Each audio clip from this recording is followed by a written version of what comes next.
নমস্কার, আমি doctor Kalyan Kumar Gangopadhyay, endocrinology consultant, PLS hospital. Hypoglycaemia, এটার নাম কি শুনেছেন? হাইপোগ্লাইসিমিয়া মানে দরকারের থেকে অনেক বেশি শর্করার মাত্রা।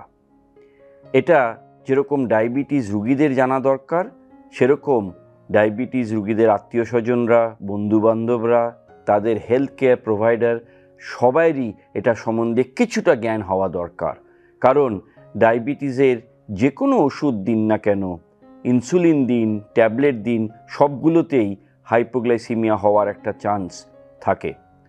তো হাইপোগ্লাইসিমিয়া মানে সুগার, শর্করার মাত্রা 70-এর নিচে, এইটাকে হাইপোগ্লাইসিমিয়া বলা হয়। এটা হলে কি হয়? শরীর অস্থির করা, ঘাম হওয়া, হাত পা কাঁপা, খিদে বেড়ে যাওয়া, হঠাৎ করে মাথা ঘোরা, এইসব লক্ষণ যদি কোনো ডায়াবেটিস রুগীর হয়, সঙ্গে সঙ্গে তাকে 15 গ্রাম গ্লুকোজ, না থাকলে 15 গ্রাম চিনি জলে গুলিয়ে দিয়ে দেওয়া উচিত। এবং তারপরে কিছু স্ন্যাক্স মানে 2টো বিস্কিট বা একটা ফল দিয়ে দেওয়া উচিত।